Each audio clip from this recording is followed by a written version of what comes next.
Once upon a time in a big city, there was a little girl named Lily who had no friends. She was a very shy girl who always felt uncomfortable around other children. She liked to keep to herself and would always avoid playing with the other kids at school. One day, Lily was walking home from school when she saw a tiny purple creature with wings sitting on a park bench. The creature was so small that it was almost invisible to everyone except Lily. As she got closer, she could hear the creature sniffling. "What's wrong?" she asked. The creature lifted its head and looked at Lily with big, teary eyes. "I'm invisible," it said sadly. "No one can see me or hear me. I'm all alone." Lily felt sorry for the creature and sat down next to it. "Don't be sad," she said. "We can be friends." The creature was so happy to hear this. It explained that it had been invisible for as long as it could remember and it never had a friend before. "Thank you, Lily," it said. "I'm so happy to have a friend like you." From that day on, Lily and the invisible friend became best friends. They played together every day in the park, and Lily would always tell the invisible friend all about what had happened at school. One day, Lily told her invisible friend that she wanted to make some real friends at school, but she was too shy. "I wish someone would come up to me and start talking to me," she said. The invisible friend thought for a moment. "Well, I might be invisible to everyone else, but not to you. How about I give you some of my invisibility so you won't be shy anymore? Then people will want to be your friends because they won't be able to understand why they're redrawn to you." Lily was so happy at the idea. "That would be amazing," she said. The invisible friend smiled and waved her magic wand. Suddenly, Lily felt a warm, tingling sensation all over her body. "Now you're not quite invisible," the invisible friend said. "But when people look into your eyes, they'll feel a connection with you that they can't explain.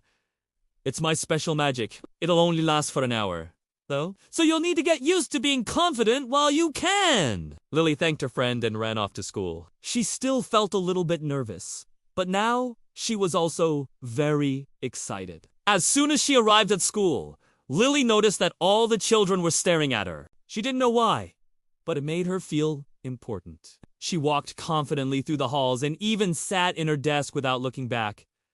At first, Lily wasn't sure if this was working. But then during art class, something amazing happened. One of her classmates, a boy named Alex, walked up to her and started talking to her. "You're new here, right?" he asked. "Yeah," she replied confidently. "I've just moved to this town." Alex smiled and introduced himself. Soon they were chatting away like old friends. After class, Alex walked Lily to her next class and they continued talking. "Do you want to be friends?" he asked. Lily couldn't believe her ears. "Really?" she said. "I'd love to." From that day on, Alex and Lily became best friends and hung out together every day at recess. Lily was so happy that she finally had a friend. She didn't need her invisible friend anymore. Not while she had Alex. Every day after school, Lily would go to the park to meet her invisible friend. But now they had a problem. Every time Lily approached the bench where they had first met, she was met with disappointment. The invisible friend wasn't there. "Where are you?" she called out. But there was no reply. One day, Lily sat down on the bench, feeling upset that her friend had been avoiding her. Suddenly, she heard a familiar voice behind her. "I'm sorry I haven't been here before, Lily," it said. "But the thing is, now that you're not shy, I'm losing my powers." "That's how it works!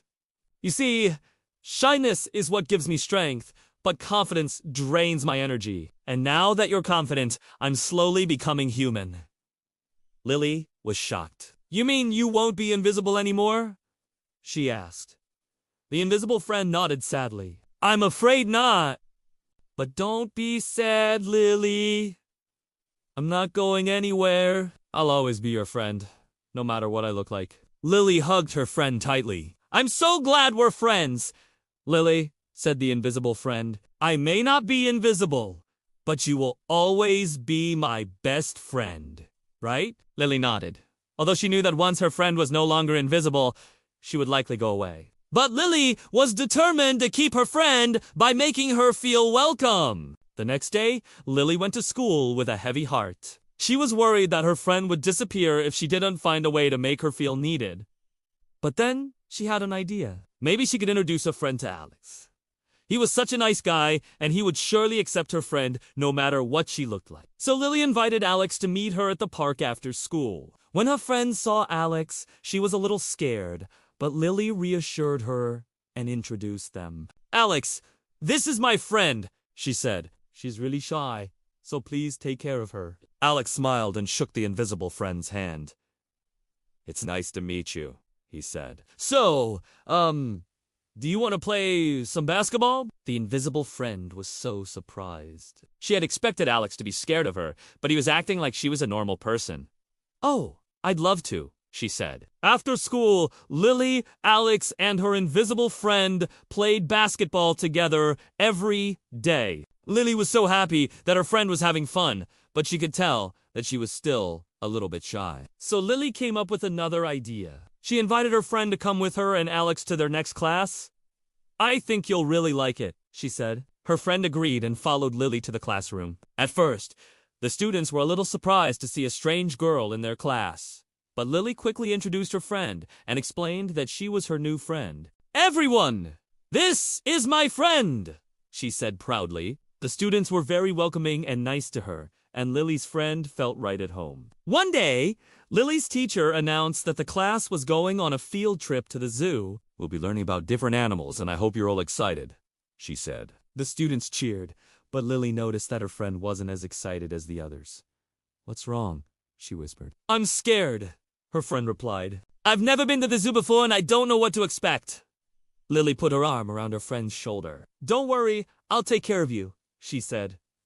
And she did. At the zoo, Lily made sure that her friend was always included in the group and that she never felt left out. When the day was over and Lily and her friend were walking home together, she realized that her friend was no longer invisible. "I'm so glad we're friends, Lily," her friend said, hugging her. "I may not be invisible anymore, but you will always be my best friend, right?" Lily nodded, although deep down she knew that her friend would probably want to move away now that she was uninvisible.